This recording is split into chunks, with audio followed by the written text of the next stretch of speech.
welcome back to the Medical Projects YouTube channel. If you are new around here, my name is Olivia and I'm a third year medical student studying at King's College London. And here on this YouTube channel, we are dedicated to creating tons of content for you to help you with your medical school application process. And I offer my best tips and any insight I've learnt along the way in my own medical school journey in the hopes that it will make yours a little bit easier. So if you do like the sound of that, do make sure you have subscribed to this channel and turn on the notification bell so that you can be notified every time we post. And also go make sure to follow us on all of our social media links. Now, many of you will be applying for medical school in this coming autumn, and in order to do so, many of you will be sitting the UCAT exam. And if you are new to the UCAT exam, you might be hearing a bunch of things where you're wondering, is this really true? What is this exam really like? And is it as impossible as everyone makes it out to be? Well, today I'm here to provide you with some answers to some of your most frequently asked questions about the UCAT exam. And this is with the attempt of busting any myths that some of you guys have sent in and let you know whether what you've said is true or is just not true at all. I was definitely one that heard so much misinformation around the UCAT exam when I was studying for it, to the point that it nearly made me not sit it, because I was like, what is the point of sitting this exam that I clearly can never pass? And that is why I wanted to do this video today, to address any rumours or things that just aren't true about the UCAT exam. So without further ado, let's get on with the video. So the first thing I'm going to address is that you can't study or prepare for this exam. And that is something that you guys sent in a lot about. It's definitely something that people must be hearing a lot in preparation for the UCAT exam. And let me tell you, it is a myth. Of course, you are going to have people that just happen to study for 2 days and hit that 800 mark or something insane, but that is not the general trend for most people. This is an exam which requires really strategic answering. It requires you to nail your timing. It requires you to identify certain skill sets that you need to use in each section, and you're not going to be able to do so without practicing. So in my case, I was never going to practice and become incredible at maths. Maths has never been my strong point, and so quantitative reasoning was always going to be difficult.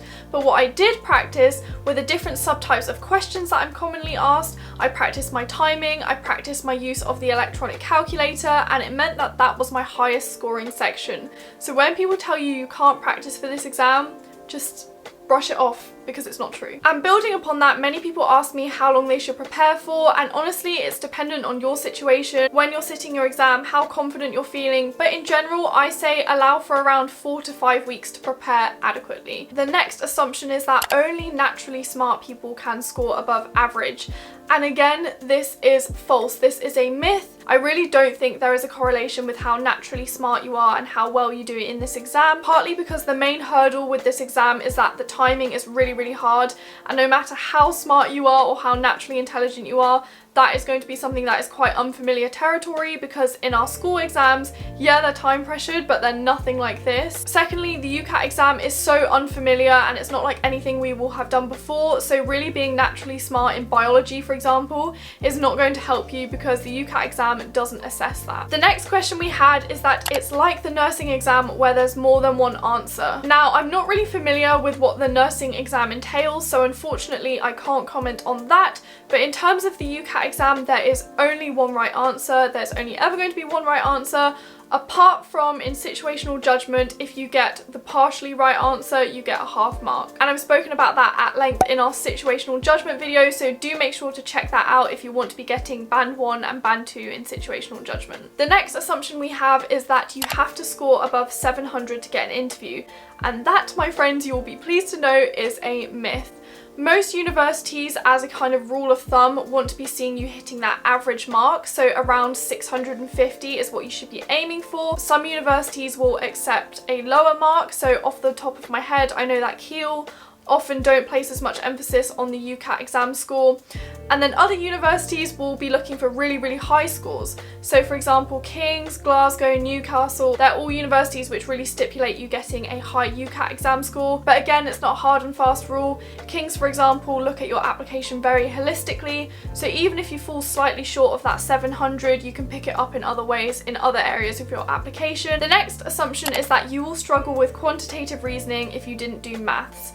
And again, this is a myth, because I am evidence I genuinely have never been good at maths. I mean, I can do like very basic maths, but it's just never come very naturally to me. I'm more of a science girl and an English kind of girl. I was consistently scoring 500, 550 in my mocks for quantitative reasoning until I really put the work in, and then when it came to my real exam, I got like 750 in quantitative reasoning, which is pretty high, so I'm living proof that it is a myth. My biggest bit of advice for quantitative reasoning is to familiarize yourself with basic mental maths and basic formulas and calculations that you'll be expected to do. So things like percentages, percentage differences, tax, interest, formulas like speed equals distance divided by time, areas of shapes, things like that. Make sure you practice them and just, you know, familiarize yourself with them, because for many people they won't have done it for a few years, and I was definitely an example of that. The next assumption is that it is best to take it as late as possible, and I don't want to say this is a myth, but I don't necessarily agree with it, because I think that the more you push it back, you'll just fill the time with your revision, if that makes sense. So sometimes I feel like it's better to give yourself a deadline and just work towards that, because I'm someone who, if I know I have something in 8 weeks time, I'll still leave it the week before, so I might as well just sit it as soon as possible. Another reason I always advise people to sit it a little bit earlier than they perhaps would otherwise consider is because you can move your exam date if you don't feel confident and ready for the exam. So say I booked it in July, but I thought, actually I'm panicking, I want to push it back.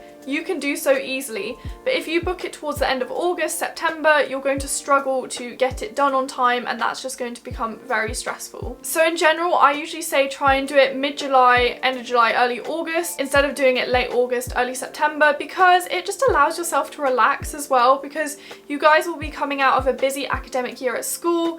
Sit your exam and then just chill and don't worry for the rest of the summer. And then if unfortunately the UCAT exam doesn't go very well, you have enough time to prepare for the BMAT or think of an alternative option. The next thing we've been told is that the UCAT is just a luck game.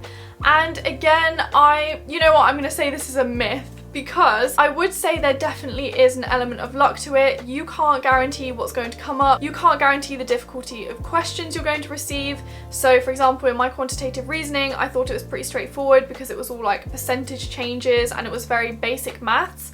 But then in other mocks, I'd had much harder questions.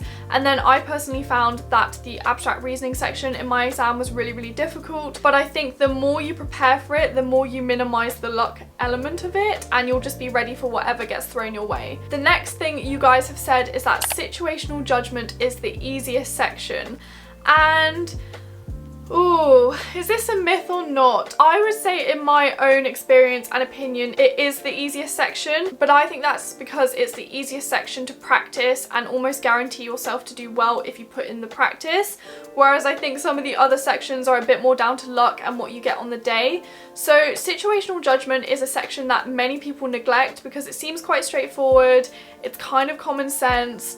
But having said that, a lot of people do really poorly on it, and many universities will cut you if you don't hit that band 1 or band 2, even if you have a really high average. So it's definitely something you don't want to neglect. Finally, the last thing you guys have sent in, and I had a few ones that were similar to this, is that abstract reasoning is impossible. And I would say that it's a myth because it is difficult and it's one of the hardest sections, I would say, on the UCAT exam because it is so unfamiliar to us.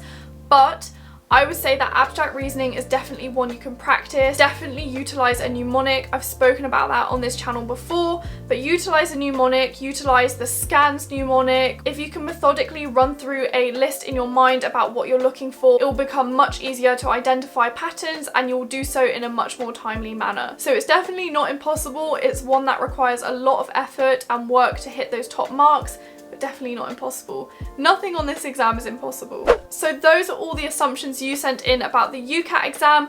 I hope that by doing this video you will see that a lot of the things people have sent in are simply myths, and that just reiterates the fact that this exam is completely doable. I know it seems really out of reach and it seems really impossible at the time or when you start preparing for it, but trust me, I am living proof that even if you find it very, very difficult initially, you can practice and really hit those top marks if you you put the work in. And just a reminder, as always, we do have a UCAT crash course and also a masterclass running this summer. It's an online virtual one-day event where you can learn how to reach those top UCAT marks. So if you are interested in that, do make sure to click the link in the description box below. So that is all for today's video. Thank you guys so much for watching. Do make sure once again you subscribe to this channel if you haven't already, and do make sure to leave us a comment and suggest any further video ideas that you would like us to make for you.